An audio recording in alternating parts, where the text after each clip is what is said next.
Eternal vigilance is the price of liberty. And that is a quote attributed to one famous Virginian, proud and true. And for centuries, the flags of nations have been the symbol of a national pride. The folks at Merriam-Webster define a flag as a usually rectangular piece of fabric of distinctive design that is used as a symbol as of a nation, as a signaling device, or as a decoration. And when one house divided against itself began to wonder in a war between the states if that nation conceived in liberty and dedicated to the proposition that all men are created equal might long endure, it became a nation of two flags, North and South. Yet today, in an age where confusion about quite a few things abound, in nature and even in science, even a military standard designating a distinction between armies in the field of that war has been imputed to represent a national cause, when that rebel flag, often confused as the stars and bars, even has lost its contemporaneous context and meaning, even by folks who herald their high education and enlightenment. Strange times are these indeed.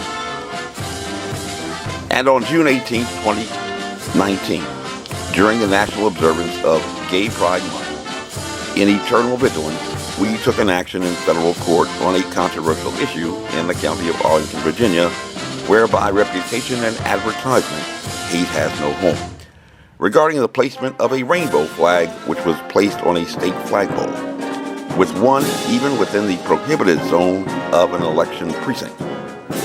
This action was not taken lightly, but rather after obstinacy of elected and appointed officials, all of one dominant party refused even to recognize the violations of First Amendment protections under the Free Exercise Clause, our first liberties guaranteed to its citizens, albeit a silent minority, who, on profession of faith, are opposed to the lifestyle promoted by that symbol, and even contrary to the laws of Darwinian natural selection, as well as the laws of Virginia, expressed so well in the 1951 opinion issued by the Supreme Court for the Commonwealth of Virginia in Alexander v. Cookenden.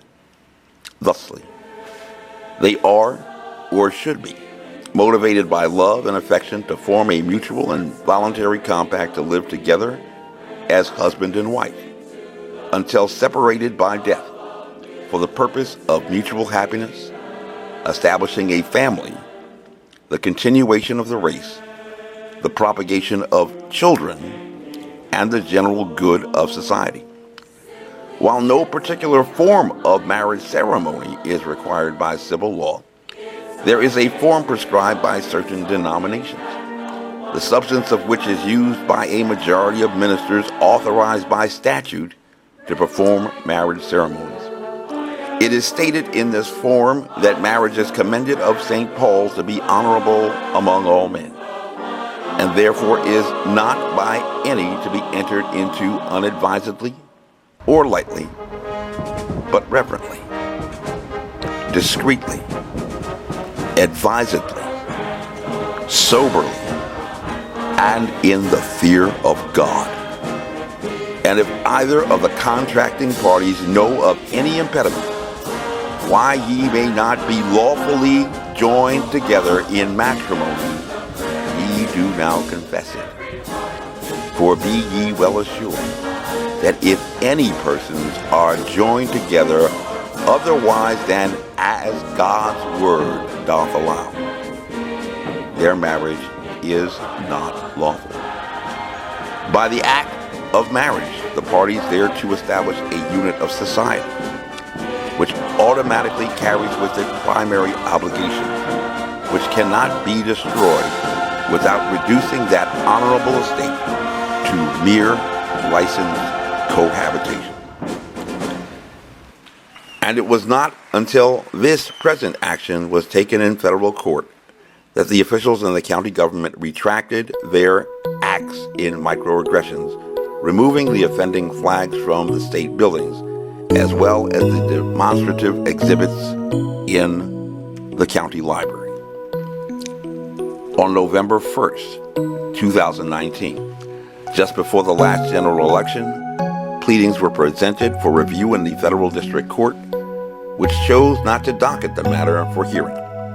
It is a matter in abridgment of free exercise liberties of the residents of Arlington, Virginia, and in conflict with the prohibitions against an establishment of a state religion, albeit secular in presentation, granting to one class of citizens a privilege not afforded to any other, not even during Latino Heritage Month, Women's History Month, or Black History Month, and inapposite to the traditional family values cherished and preached in the pulpits of evangelical Christian churches, such as my own. And a timely reminder that power corrupts, and absolute power corrupts absolutely. And to date, we are still awaiting that decision by the courts. My name is Major Mike Webb, and I am running for U.S. Congress. With liberty, honor, and excellence, by God, let's make America great again. Honest.